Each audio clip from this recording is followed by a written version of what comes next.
Welcome to the Clear Admit MBA Admissions Podcast. I'm Graham Richmond, and this is your wiretaps for Monday, August 2nd, 2021. I'm joined by Alex Brown from Cornwall, England. Alex, how are things going? Very good, thank you, Graham. So it's August. I can't even believe. I don't know where the time goes, but August really gets me thinking about not only the start of business school for people matriculating, but mostly the flurry of activity that's going to happen as people start to write their essays and, deadlines are really around the corner at this point. And so it's kind of pedal to the metal at this point, I think, for candidates who are targeting round one at least. Yeah, deadline's beginning of September. Yeah, it's crazy. And I noticed, I was talking to you just before we came on air, that, you've got Harvard and Wharton on September 8th and then Stanford on the 9th. I mean, it just starts to really roll. And there was even some early action deadlines for Duke, I guess is maybe the 2nd of September. So stuff is just going to come fast and furious as soon as we turn the calendar month to September. So we did publish a chart on the website. It just went up last week. It's just called round one early action deadlines.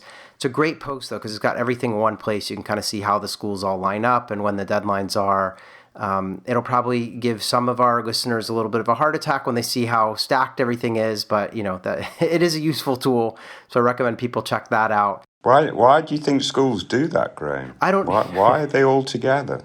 I don't know. I mean, I think, some of it is, just they do want to get decisions out before Christmas. So they have a certain amount of time to play with. And, even these schools with the early September deadlines, they're not issuing final decisions until usually, early to mid-December, sorry. So they need, they can't wait too long. Although, and now I'm going to put my foot in my mouth, but I'm pretty sure MIT is going to be camped out later, which they always do. Yeah, there they are at the end of September on the 28th. And they managed to get their decisions out before the holidays too. So I don't know. It looks like Anderson take the entire month of September off. They're not starting till October. Yeah, that's right.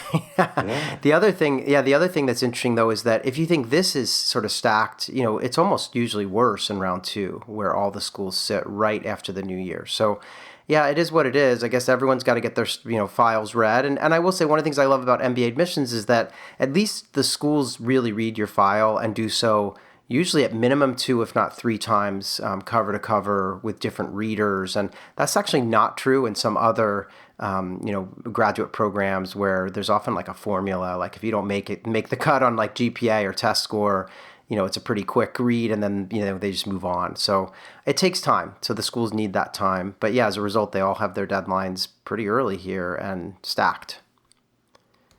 So let's talk about, there's this piece of news that came out literally just before we came on air as well. Yeah, I hear Wharton's the second top school to hit parity with female matriculants. That's fantastic. Yeah. I know someone said they're the top school, but I got to throw out a hat tip to Marshall. Yeah, USC Marshall in 2018 announced that they had hit parity. I think they had 52% women in their class.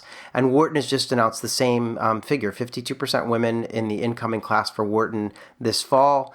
Wharton, I guess, would argue they're the first, kind of a top 10 school to pull this off. But yes, they're not the first. USC did it a few years ago.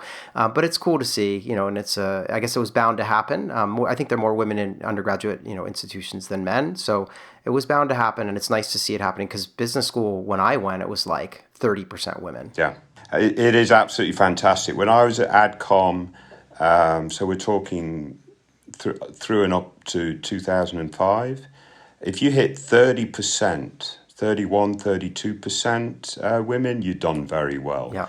And then it just seemed like there was a step change, and that moved to 40%, 2% in the last maybe 5 years. Mm-hmm. But what Marshall and Wharton have done, hats off, absolutely fantastic. Yeah, very cool. And the other thing I just wanted to point out is that, last year, because of the pandemic, Wharton's international student figures plummeted. I think it was 18 or 19%, which is very uncharacteristic. And I wanted to report that because they shared their class profile, and shared this news about women, the international figure has jumped back up. I think it's, 36, 38%. It's a much higher number. And I think, again, most of that was due to them granting deferrals and things to international students who literally could not get to campus. So they're back on track there. The other big news is that, we continue to publish essay tips and, deadlines and recommendation questions for all to see on the website. So there are a handful of schools like Babson, Indiana, Vanderbilt, Rice, that have all been posted over the last week or so, Georgetown as well. So check out the site for that. And then I don't know if you've had a chance to listen, because as we record this, I think it's just gone live, but we published a podcast interview that I conducted with Chad Losee, who's the director of admissions at Harvard Business School. That was a lot of fun to sit down with him. I'll tell you a funny story about this, though, Alex. I'm interviewing him, and we have this question about, like, what do you like about your job? And he, Chad had really amazing things to say about, all the people he gets to meet. And it's true, like when you're sitting in that seat, the kinds of candidates that you interact with and the things they're doing all over the world, it's just so diverse and cool. Like you just constantly are discovering new things, much in the way that I feel like we get to do on this show, right? Where we profile candidates. But then I said, what do you not like about your job? And he says, I don't like doing these kinds of interviews. Nice. I mean, he said it more nicely than that, but I was like, so then there was this sort of awkward, like, where do I go from here? But anyway, he was really great on the show, and I encourage everyone to listen. And we had a good time talking through the admissions process at Harvard. So very good stuff. If you're applying there, it's a must listen type thing. Yeah, he does seem like a very impressive individual. Yeah, cool guy. And I think those are the kind of housekeeping items for this week. I think we can get into our candidates. I did want to mention, we don't have any events now. We just finished our last essay kind of insight, but we will have more of those in the fall. So I know everyone who's joined us for those really enjoyed them. And so stay tuned. There's kind of more news to come there.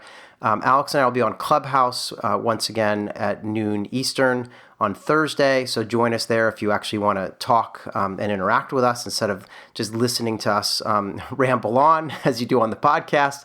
And then, Alex, one other thing is we got an email from a listener who writes, "Hey, Graham, Alex, just wondering what platforms you prefer reviews on. I've been listening to the podcast for over a year and have garnered fantastic information and confidence in my application strategy from it, but I'm unsure of how to best leave a review. I typically listen to you via Spotify, but they don't have a review section that I'm aware of. Thanks again for the fantastic podcast," and that comes from somebody named Brett. So, Brett, first of all, thanks for writing to us. I think I did shoot you an email, but it's a good question, and I think first of all, Alex, I don't know if you know this, but I'm baffled that Spotify still doesn't have a review engine for their podcasts, but they don't. So you can't review the podcast there. Most of our reviews have come in just on Apple Podcasts. So if you're able, that's the best place to leave a review. The other thing I was telling Brad in the email I wrote to him was just tell people about the show. I mean, that matters a lot too. So tell anyone that's, applying. Just spread the word. That's all we want to do, and just make sure everyone can tune in and hopefully get some insights. But yeah, very cool to get that feedback, Alex. Yeah, and quite odd that Spotify hasn't added that feature and functionality yet, but I assume they will at some point. Yeah, I'm sure. So let's get into our wiretaps portion. Obviously, if you have questions or you see something on wiretaps and you want to talk to Alex and I about it sort of offline, you can always email us. Just email info@clearadmit.com and use the subject line wiretaps. But yeah, Alex, let's move on unless you had anything else you wanted to discuss. Let's kick on. All right. So this is wiretaps candidate number 1. So this is a candidate who wants to start business school in the fall of 22. It's an apply wire entry, and the candidate is targeting Carnegie Mellon, Cornell, Northwestern Kellogg, NYU, and UCLA Anderson. This person's been working mostly in FinTech and payments with a more recent stint in data science. They want to get into tech after business school. Specifically FinTech. They'd love to work at a place like Stripe or Square or one of these kind of mobile payments type companies or mobile wallet type stuff. They have a GMAT score of 720. GPA is a 3.35, and they've been working for 4 years. They're located in Manila in the Philippines, and they start off their kind of notes to us saying, "Hey guys, really love the work you've done here." And then they go through a kind of background on their jobs. Alex, I'll kind of stop there because they have a lot that they shared, and I know that you exchanged with them on the site.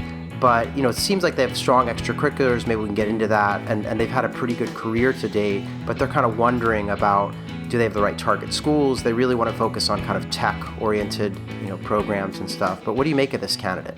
Yeah, I'm wondering if this candidate's underselling themselves a little bit. Mm-hmm. And, one of the things I mean, the schools they listed are very good schools, obviously, and have that sort of technology focus. But then I suggest, well, maybe add Haas and even Foster to the list if a tech focus is what you're looking for.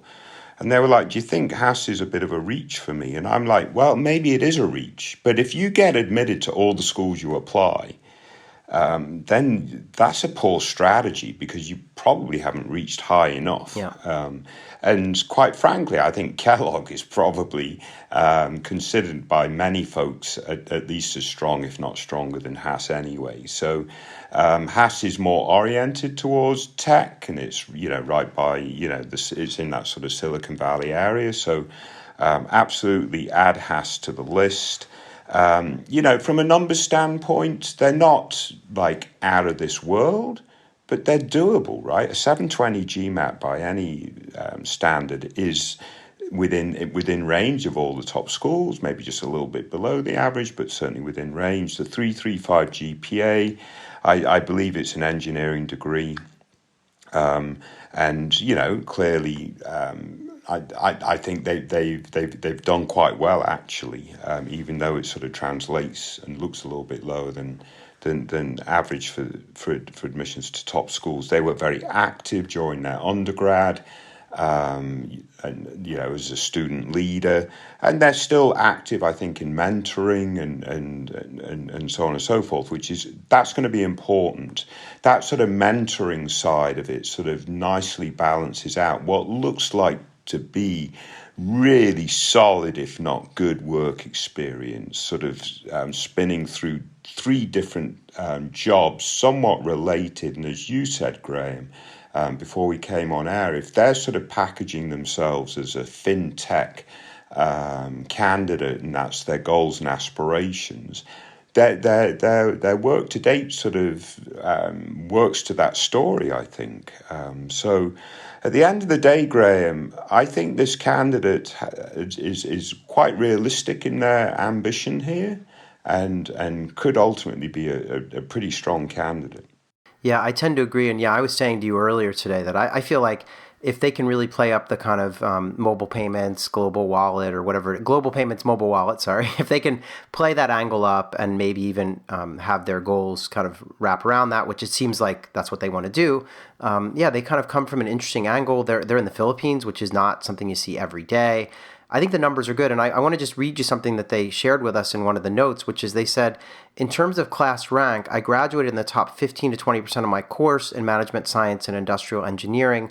Only 1/3 of the batch that started ended up graduating due to retention requirements. So this is a fairly common practice overseas. I'm pretty sure this person did their degree probably in the Philippines. I'm not certain, but where literally they kind of cull the herd every year. They kind of just drop the bottom of the class. So I think that GPA will have to be viewed through that lens. And they mentioned that they started in the first year with like a 2.7, just barely hanging on. And then by the end, they had sort of a 3.5, 3.7, in their final year. So I think there's an upward trend. This person's clearly smart. They have a story to tell. Outside activities sound interesting as well. And yeah, I agree. They should target, I think, Foster and Haas could be good ones to add. What did you make of the idea that they were thinking of doing a 1-year, kind of like Cornell Tech MBA or Stern Tech MBA? Do you think that makes sense for this candidate, or do you think a full-on 2-year program is better? I mean, it's possible. Obviously, these sort of more specialized MBAs might sit right in their wheelhouse. I always think, though, if you've got long-term ambitions, if it's about growing a business and you really need to know the fundamentals of sort of being that sort of global entrepreneur, as it were, then the 2-year experience might well be the way to go. And I do like their long-term goal is to return to the Philippines and become part of the development of what's more of a nascent industry. So to me, that adds value. They also have this their own sort of retail startup business that they've been playing with. I mean, I say playing, I think they've done quite well with it. And that sort of really sparked their idea that they want to be, switch roles to sort of front office facing stuff. So, frankly, Graham, I think if they work hard on their story, they've got a lot to offer. But yeah, I'm not sure I exactly answered your specific question. I managed to waffle away and avoid the answer, Graham. No, I think it is an interesting quandary. I guess part of me, I agree with the principal point you made, which is if they want to be really versatile and do big things down the road, then sometimes a traditional MBA may be the best path because it'll give them a whole host of skills and not maybe be hyper focused. But if they know what they want to do and they're looking to get in and out fast, and obviously some of the one-year options that are very tech focused might be of interest, and certainly they can look at the placement. And I know the Cornell Tech MBA has this amazing campus in New York, and there's a lot of good things coming out of that program. So in any event, great candidacy. I agree with you overall that maybe they're underselling a bit. They have a unique story to tell, good career focus, and so I want to thank them for submitting the entry, and I wish them the best of luck. And they can obviously keep us posted. Feel free to provide additional color as they travel through the process. But yeah, best of luck to them. And of course, it goes without saying, even though I think they might be underselling themselves a little bit, it's no mean shakes getting into Tepper or Johnson or whatever. So they're going to have to, put their best foot forward to gain admissions to those programs. It's not like they can just say, oh, they said this is easy, I've got to aim a bit higher. So make sure that they do put their best effort into all these applications, which I know they will, but I just wanted to throw that out there. Yeah, I think that's fair. Sometimes we sort of take that for granted that someone's going to really, work hard on the essays and get everything in perfect shape. So you don't think that they need to do an MBA math or anything like that, right? Just to shore things up? I don't think they need to. No. That wasn't my takeaway from this profile. I think one of the other ones we're going to talk about today, that may be the case, but no, not on this one. I think they're okay. Yeah. So, all right, let's move on and talk about Wiretap's candidate number 2. So this is another ApplyWire entry that we received. Again, the candidate's targeting start date of fall 22. They've got CMU, Columbia, Cornell, Dartmouth, Duke, Georgetown, Harvard, Kellogg, Notre Dame, NYU, Stanford, Chicago, and Wharton on the list. So that's just in case you're keeping score at home. That's 13 schools that are on the current list. They indicate that they have a GRE score of 325. They have a GPA of 3.18. They've been working for 7 years, located in New York, and would love to stay there. They indicated that their GPA is a bit of a lower GPA because they had a couple of failed courses that they basically they didn't hand some stuff in, and they basically were given a 0 in the course and stuff. So they were running a business at the same time. So they have an excuse for kind of what happened, or an explanation, I guess I should say. In any event, that's kind of the academic background. This person has, they co-founded a real estate brokerage and oversaw over $1 million in yearly revenue for a couple of years. They also built a kind of real estate tech app, which they, started from scratch and launched and managed a team of 13 to kind of get that off the ground.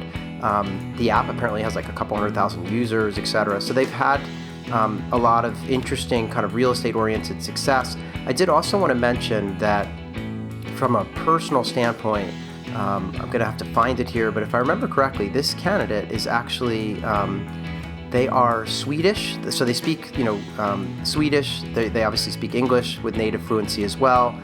They have some Eastern European roots, and I'm not sure the whole story, but it sounds like one parent is from the Middle East, and maybe the other is from, I want to say, Eastern Europe.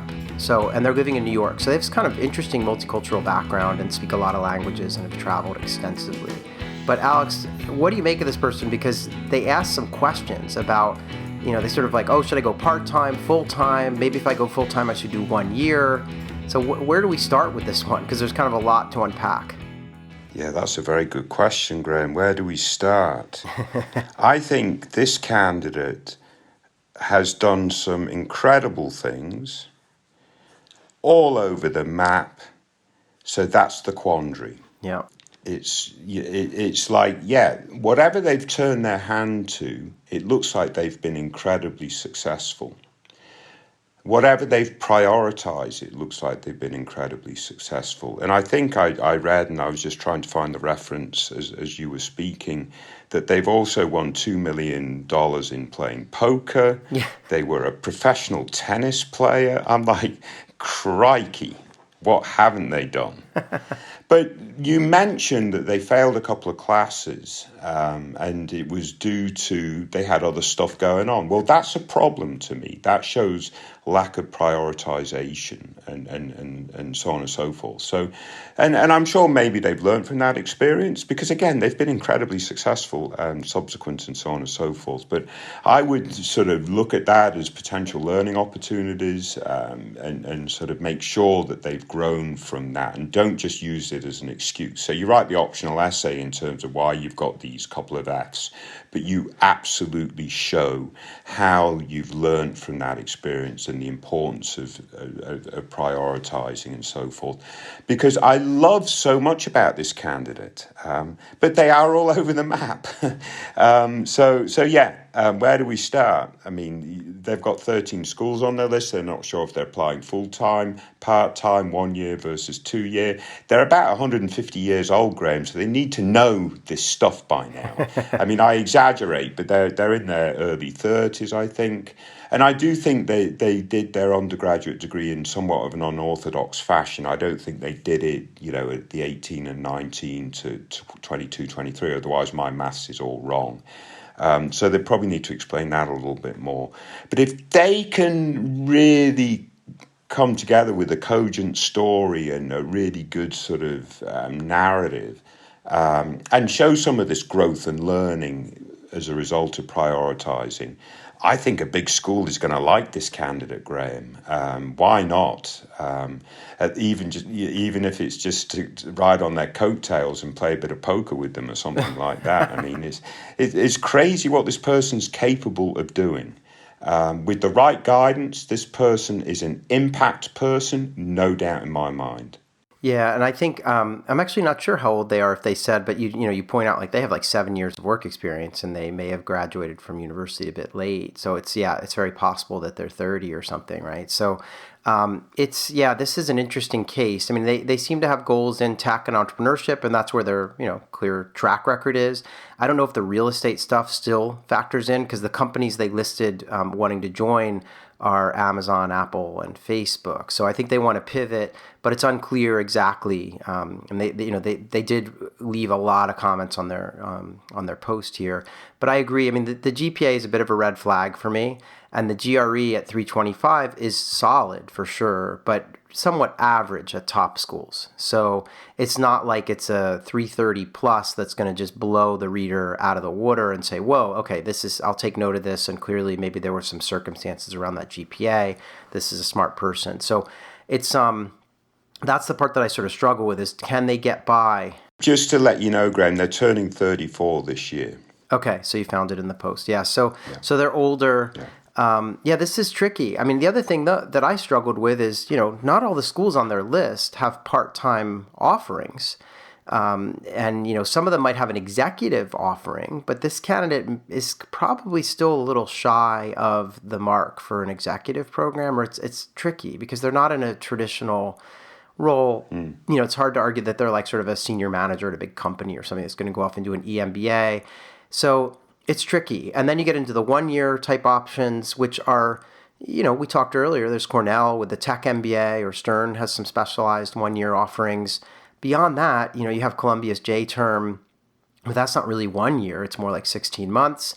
And you have Kellogg, but that's reserved for people, quite frankly, who, studied business undergrad and did well and are recent undergrad graduates, because the whole idea in doing the accelerated Kellogg MBA in 1 year is that you've done the sort of core coursework as part of your undergraduate curriculum, and it's really recent. Once you've been out of school for a while, they don't really want that. And I think they even explicitly state that you have to have graduated fairly recently. So that's out. I turn then to Europe and say, well, okay, there's obviously INSEAD, Oxford, Cambridge. These are all programs with short form, 1 year style offerings. There's some others like LBS and HEC that are, can be anywhere from 15 or 16 months, to a regular 2-year at LBS if you want, depending on how you run through it. But yeah, it's tricky. I feel like this person needs to still do some soul searching about what they want.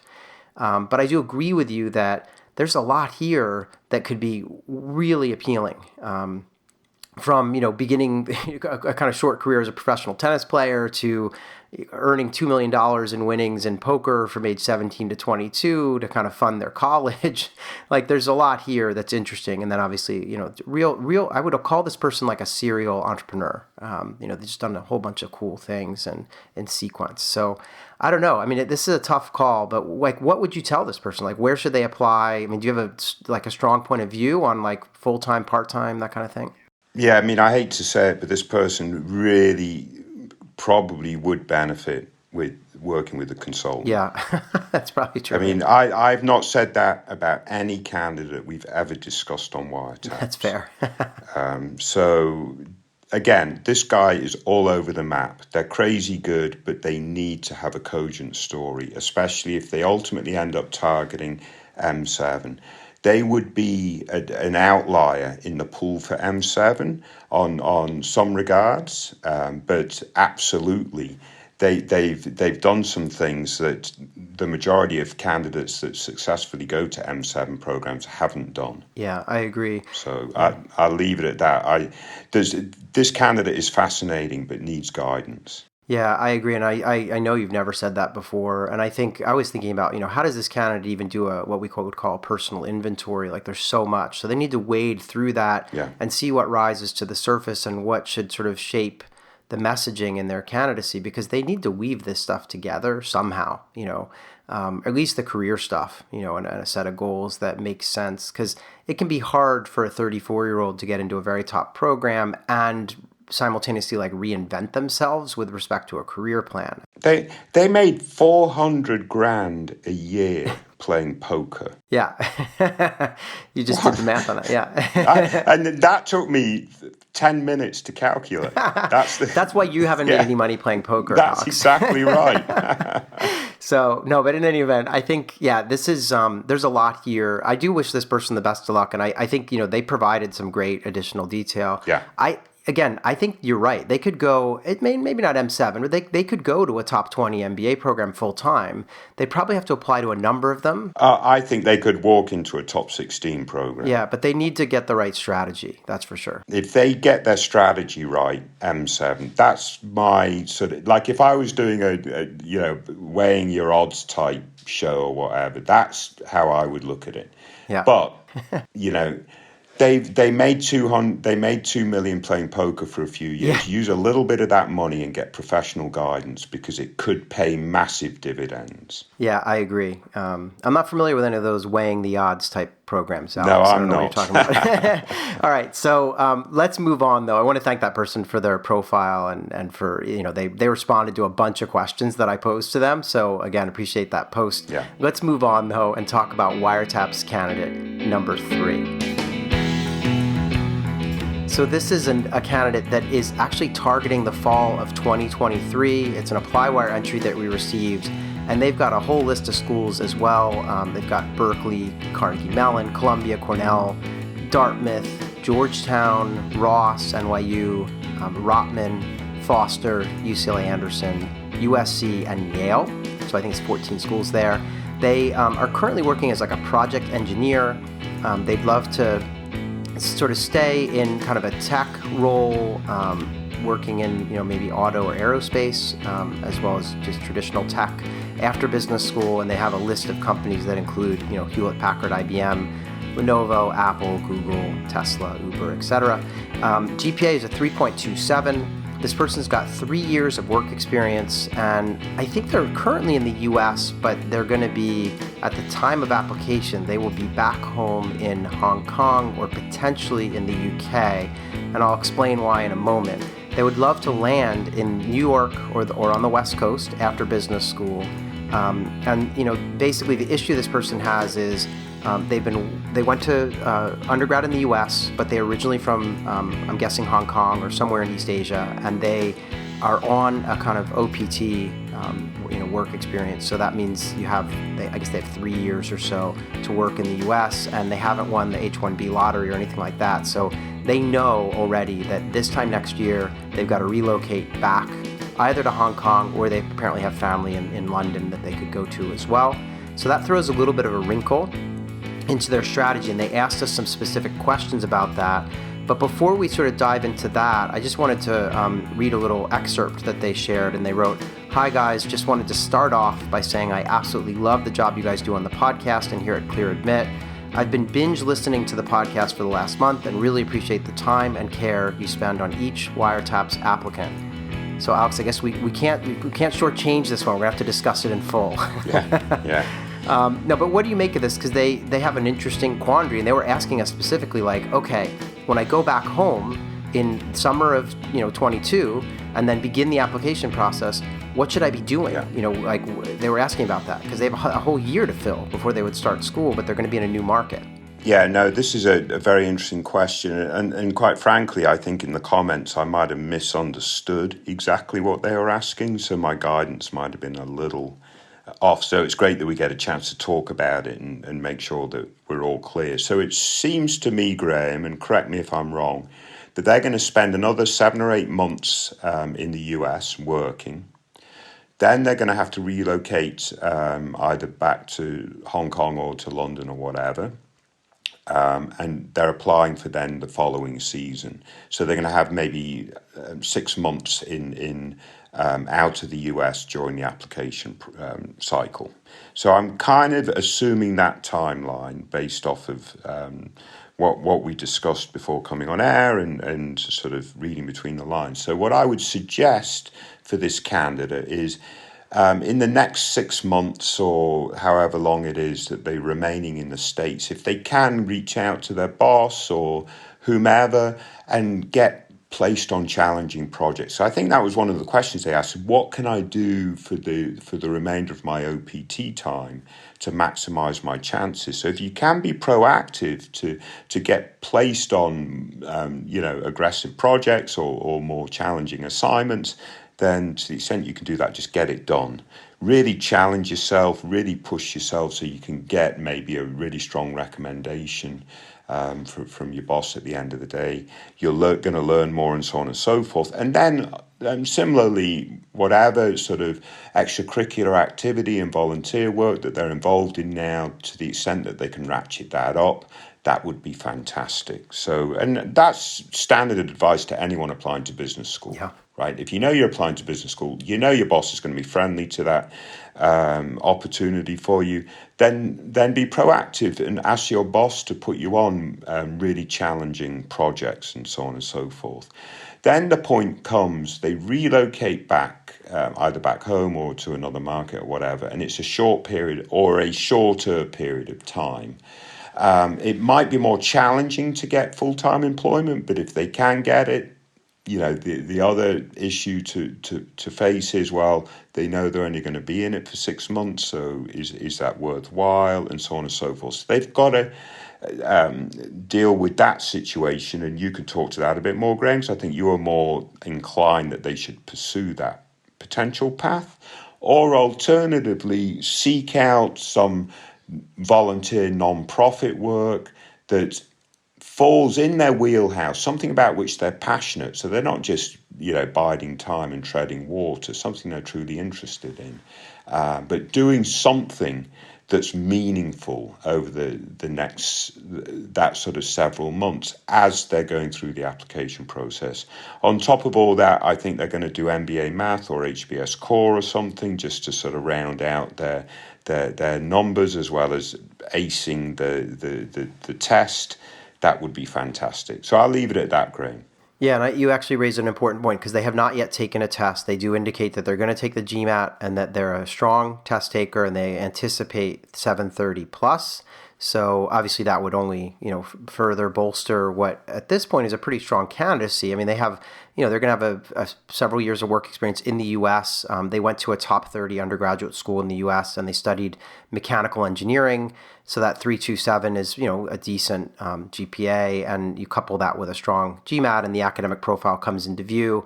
This is an international student, and I think, it could be me, but I do think there's a little bit of bias in terms of like if an international has actually come to the U.S. and already done undergrad and performed well, it's like just an extra little vote of confidence in their favor in terms of being able to, excel in an American sort of academic environment. So that's a good thing.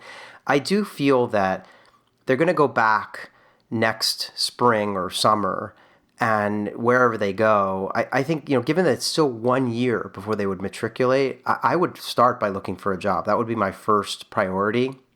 And obviously, if they can't find something, then taking the volunteer route or something could be fine. But remember, they state that they're kind of on the engineering side of things and they want to go to business school in order to move to sort of the business side of engineering. So I don't know, maybe there's a first step towards that they could seek out in a role. But that would be the optimal thing. Or, it could be as simple as they say, look, I've just taken a new job, relocated, but I'm still an engineer and I really need that MBA to kind of pivot into more of a managerial role.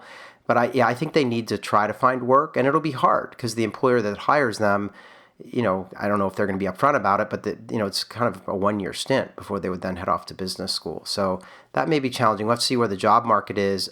I did want to put you on the spot, Alex, and ask you a question that they posed in their notes, which was they were kind of wondering if they are an underrepresented minority or an overrepresented majority, right? So they were like, if I move to the UK, does that make me underrepresented? Because I know we've talked in the past about how candidates from Europe are sort of underrepresented.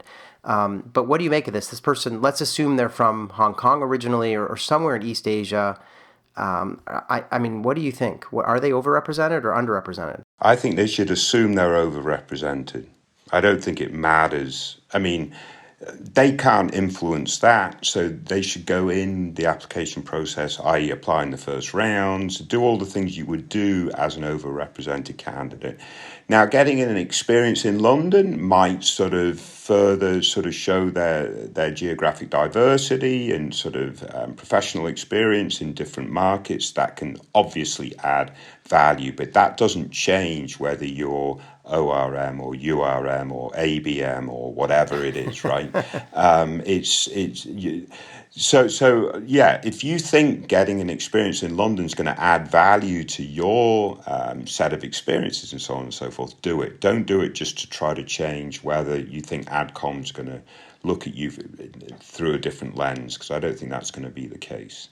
Yeah, I mean, I will say that when they first mentioned this idea of going to London, it did seem appealing to me in the sense that they could sort of spin maybe born and raised in Hong Kong, undergrad in the U.S., work experience in the U.S. and London. Yes. Like, as you say, it starts to paint this kind of global citizen sort of background. But I recognize, it's easier said than done maybe to land a job in the UK or something. So obviously, I think they just have to go where the interesting experience might be for them.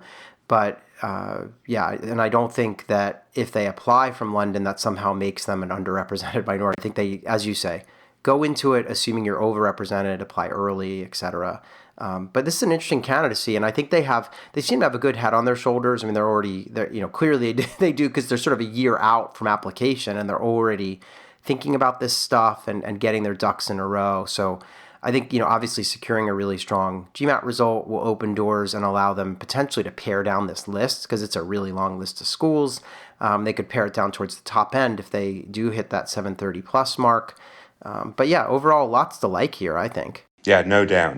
And obviously, if they've been binge listening to this podcast, they've got to be a smart person. Perhaps. So in any event, thanks for picking these out, as always, Alex. And I think we've done it. We've made it through our 3 profiles for this week, and I'm happy to connect with you next week and do the same thing again. But thanks so much, Alex, for all your help on this, as always. Yeah, very good. Best of luck, everyone. Stay safe.